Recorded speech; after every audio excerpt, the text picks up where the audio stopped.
විනාඩි 10යි අලුත් වචන 10යි වචන 5000ක ඉලක්කයයි. ඔබ සූදානම්ද? Okay, let's begin. වචන 10 ආරම්භ කරන්නට කලින් පසුගිය පාඩම් අංක 33 තුල සාකච්ඡා කළ වචන 10 ඉක්මනින් මතක් කරගත්තොත් ඔබ මතක් කරන්න ඕන මෙතනදී ඒ වගේ තේරුම සහ ඒව අපි කොහොමද වාක්‍ය තුල යොදන්නේ කියන එක, ඒක verb එකක්ද adjective එකක්ද, ඒ වගේ දේවල් ඉක්මනට මතකෙට ගන්න ඕන මේ පසුගිය පාඩම අපි රිවිෂන් එක කරද්දී. No, vacillate, fling, again fling, distinguish, gobsmacked, relinquish, scuffle, disguise, comprehend. අපි සාකච්ඡාට ලක් කරන පළවෙනි වචනය තමයි clutch. clutch කරනවා කියලා කියන්නේ ඒක verb එකක්. කිසියම් දෙයක් තදින් අල්ලා ගන්නවට, ග්‍රහණය කරනවට තමයි අපි clutch කරනවා කියලා කියන්නේ. ඒකේ verb එකේ අර්ථය තමයි අපි මෙතනදී සාකච්ඡා කරන්නේ. The child clutched his mother's hand in fear.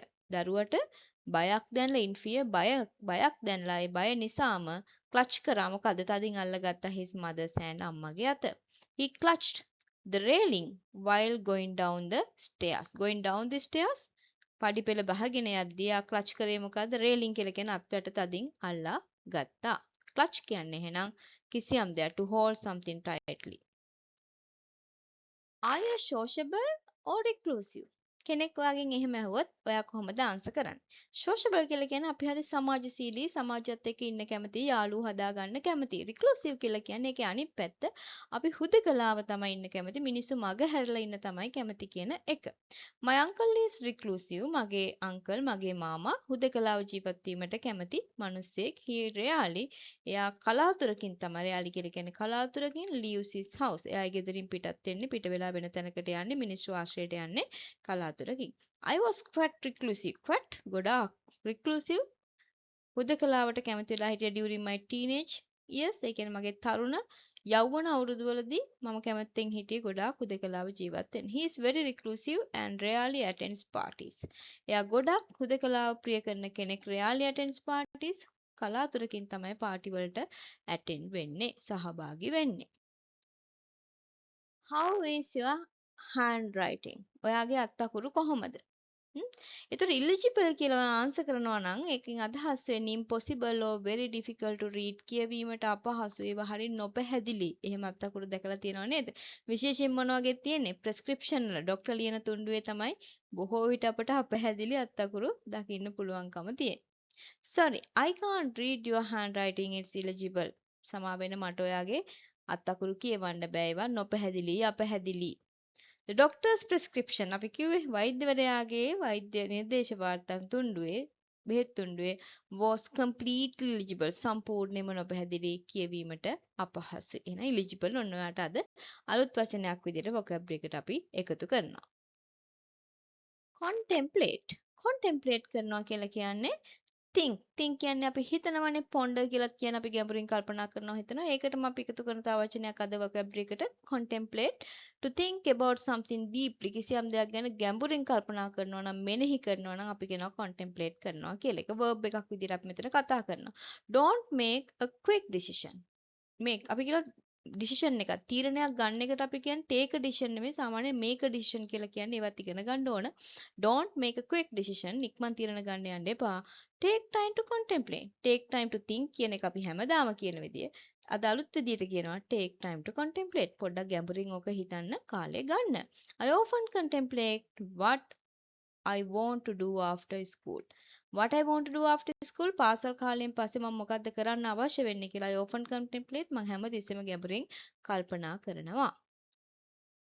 කිසියම් දෙයක් නාස්ති කරනවට කාලය වෙන්න පුළුවන්, සල්ලි වෙන්න පුළුවන්, යාට ලැබෙන අවස්ථාවක් වෙන්න පුළුවන්. ඒක අතහරිනවට, නාස්ති කරනවට අපි මෙච්චර කාලයක් පාවිච්චි කරේ waste කියන වචනේ. අද ඔයාලට අපි අලුත් වචනයක් කියලා දෙනවා. ඒ තමයි squander. squander. He squandered all his savings on gambling. gambling කියලා කියන්නේ සූදුව. එයා එයාගේ සියලුම ඉතුරුම් සූදුව සඳහා නාස්ති කළා, අපතේ යවුවා. Don't squander your whole day scrolling reels. දැන් සමහරු ඉන්නවා ඔයගොල්ලෝ නම් පුරුදු වෙන්න එපා, ෆෝන් එක අතට අරන් ස්ක්‍රෝල් කරන උඩට පල්ලෙහාට තිරේ යවනවා රීල්ස්. ඒ කියන්නේ පොඩි පොඩි වීඩියෝ කෑලි එහෙම සමාජ මාධ්‍යයේ තියෙන දේවල් බලනවා. So don't squander your whole day සම්පූර්ණ දවස නාස්ති කරන්න එපා අපතේ යවන්න එපා ඔය වැඩේට scrolling reels කරන්න යවන්න එපා කියලා තමයි කියන්නේ. හරිද? ඔයගොල්ලොත් එහෙම කරන්න එපා. He squandered his entire salary in one weekend. In one weekend, එක weekend එකකින් එක සතියන්තයකින් එයාගේ සම්පූර්ණ වැටුපම squandered අපතේ යවුවා නාස්ති කළා. අද අපි කතා කරන ඊළඟ වචනේ තමයි indignant. indignant කියලා කියන්නේ අසාධාරණයක් නිසා කෝපයට පත්වෙච්ච අවස්ථාවක්. feeling angry or upset because something seems unfair. අපි දන්නවනේ සමහරුන්ට අසාධාරණේ පේන්න බෑ කියලා කියන්නේ. එතකොට එනවා නේද තරහක් අසාධාරණ දෙයක් දැක්කම. අන්න එන තරහවට අපි අර හැමතිස්සෙම angry කියන වචනේම කියන්නේ නැතුව ඒ වගේ අවස්ථාවට අපි indignant කියන වචනේ adjective එකක් විදිහට මෙතන use කරන්න පුළුවන්කම තියෙනවා. I am still indignant. මට තවමත් කේන්ති about that false accusation. accusation කියලා කියන්නේ මොකද්ද?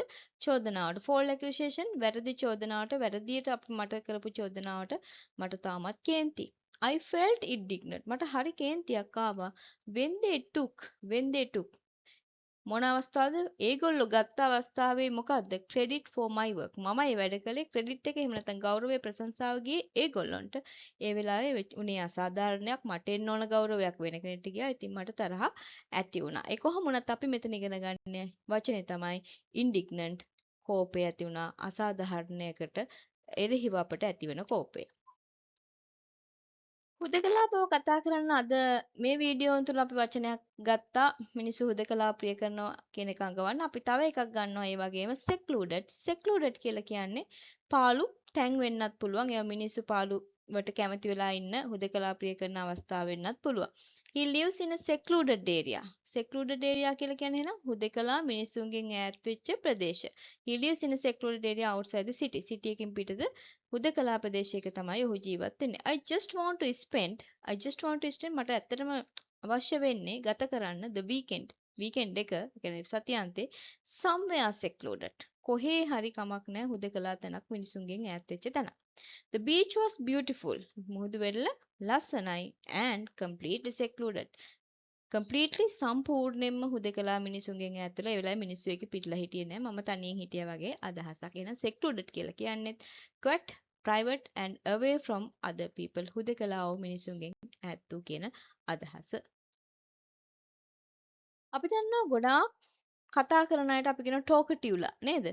ඕනවට වඩා කතා කරනවා කතා බහට ලැබී සමහරට වැදගත් නැති දේවල් ගැන පවා ඕනවට වඩා කතා කරනවා අපි කියනවා garrulous කියලා. A person who talks too much especially about unimportant things. වැදගත් නැති දේවල් ගැන ඕනවට වඩා කතා කරන අවස්ථාව අඟවන්න තමයි අපි කියන්නේ garrulous adjective එකක් විදිහට මේක use කරනවා. He was unusually අසාමාන්‍ය විදිහට එයා කතා බහ කරන තත්ත්වයටපත් වුණා කොහෙද at the party last night ඊයේ පාටි එකේදී my uncle is very garrulous මගේ තාත්තා මගේ අංකල් මගේ මාමා හරිම කටවාචාලකමට කියවන කෙනෙක් වැදගත් නැති දේවල් ඔහේ කියවන කෙනෙක් he can talk for hours about nothing ඒක හරි ලස්සන නේදුමක් කිසිම ඒ කියන්නේ පැය ගණන් කතා කරනවා හැබැයි කතා කරපු දෙයක් නැහැ කියලා අපි කියනවනේ දැන් ඒක ඉංග්‍රීසිවල යෙදෙන හැටි තමයි මේ තියෙන්නේ he can talk for hours about nothing කිසිම දෙයක් ගැන නෙමෙයි කතා කරලා තියෙන්නේ වැඩකට නැති දේවල්